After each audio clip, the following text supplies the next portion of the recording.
சிந்திக்க தெரிந்த ஒரே மிருகம் மனிதன். உண்மைதான். நமக்கு சிந்திக்க தெரியும். ஆனால் சிந்தனைனா என்னன்னு தெரியுமா? சிந்தனையை எப்படி உருவாக்கணும்னு தெரியுமா? அதை பற்றி தான் இந்த காணொலியில் பார்க்க போகிறோம். வாங்க கொஞ்சம் சிந்திக்கலாம்.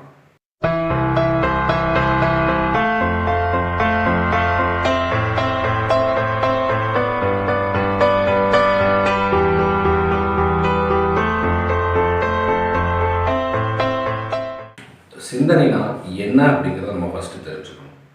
ஒரு புதிய எண்ணத்தை தான் நம்ம சிந்தனைன்னு சொல்கிறோம்.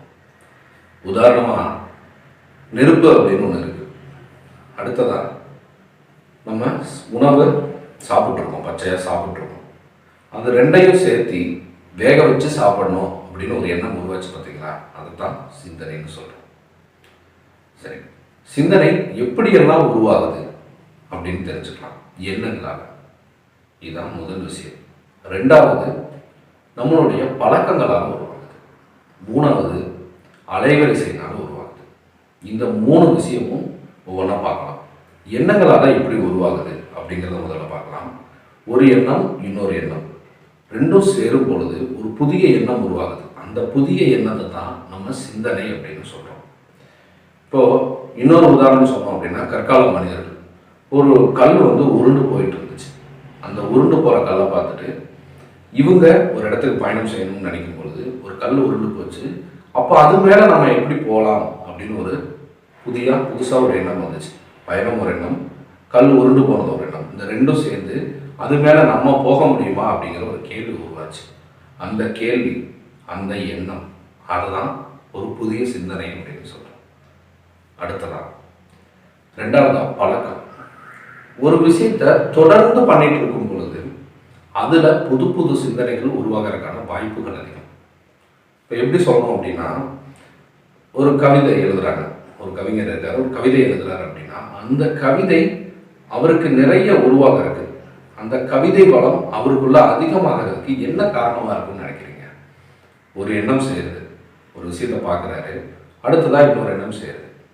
எப்படின்னா அந்த எண்ணத்தை கவிதையை மாற்றணும்னு நினைக்கிறார். இது ரெண்டும் சேர்ந்து இப்படி எழுதுனா நல்லா இருக்கும் அப்படிங்கிற ஒரு புது எண்ணத்தை உருவாக்குது.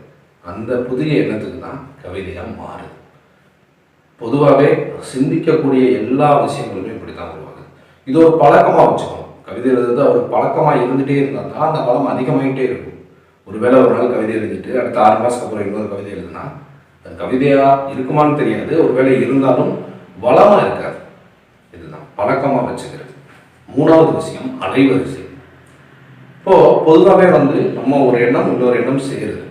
இப்போ நம்மக்கிட்ட ஒரே எண்ணம் தான் இருக்குது அப்படின்னா அந்த இன்னொரு எண்ணம் எங்கேருந்து கிடைக்கும்னா அலைவரிசையிலிருந்து கிடைக்கும். எப்படின்னா, இதுக்கு முன்னாடி ஒரு காணொலியில் நான் சொல்லியிருந்தேன். என்ன அப்படின்னா, மேரி கியூரி தூங்கிட்டு இருக்காங்க, ரேடியத்தை கண்டுபிடிக்கணுங்கிற அது ஒரு எண்ணம் அவங்களுக்குள்ள தான் இருக்குது. அதுக்கான பதில் அவங்க தேடிட்டு இருக்கிறாங்க. ஆனால் தூங்கிட்டு இருக்கும் பொழுது அது என்ன ஆகுது அப்படின்னா ஒரு எக்ஸ்ட்ரீம் லெவல் போய் நின்றுருக்குது. அந்த எண்ணம் தூங்கிட்டு இருக்கும்போது அந்த எண்ணம் அலைவரிசையில் இருந்து அதற்கான இன்னொரு எண்ணத்தை கொண்டு புதுசாக அவங்க கண்டுபிடிக்கிறதுக்கான பதிலை கொடுக்குது. இது சேர்ந்து தான் அவங்க இரவில் போய் எழுந்திரிச்சு எழுதியிருக்காங்க. இதுதான் அப்படின்னு சொல்லி கண்டுபிடிச்சிருக்காங்க. இது அலைவரிசையில் இருந்து. இப்போ ஒரு ரேடியோ இருக்குது அப்படின்னா இப்போ சரியான அலைவரிசையில் வைக்கும் பொழுது நமக்கு தேவையான என்னென்ன பாட்டுகள் வேணும், எந்தெந்த சேனல் வேணும் நம்ம டியூன் பண்ணிக்கணும். அதே மாதிரி தான் ஒரு சிந்தனை வேணும் அப்படின்னா ஒரு எண்ணம் இருந்தால் போதும், இன்னொரு எண்ணத்தை நம்ம எடுத்துக்கலாம். இது இன்னொரு விதமாக கூட போன காலத்தில் சொல்லியிருந்தேன். பெஞ்சமின் பிராங்க்லின் அவர்கள் என்ன பண்ணுவார் அப்படின்னா வான்பதிவிலிருந்து தான் அவருக்கான சிந்தனைகளை எடுத்துக்கிறாரு, அவருக்கு என்ன வேணுமோ எடுத்துக்கிறாரு அப்படிங்கிறத போன காணொலியில் நான் சொல்லியிருந்தேன். இதுதான் சிந்தனை உருவாகிறதும் அதை நம்ம பயன்படுத்துறதுக்கான வழிமுறைகளும். இது உங்களுக்கு பயனுள்ளதாக இருக்கும் அப்படின்னு நம்புகிறேன். பயனுள்ளதாக இருந்துச்சுன்னா லைக் பண்ணுங்கள், உங்கள் நண்பர்களுக்கு இதை ஷேர் பண்ணுங்கள், கண்டிப்பாக சப்ஸ்கிரைப் பண்ணுங்கள். தொடர்ந்து நம்ம இது மாதிரி நிறைய சிந்தனைகளை சிந்திக்கலாம். நன்றி நண்பர்கள்.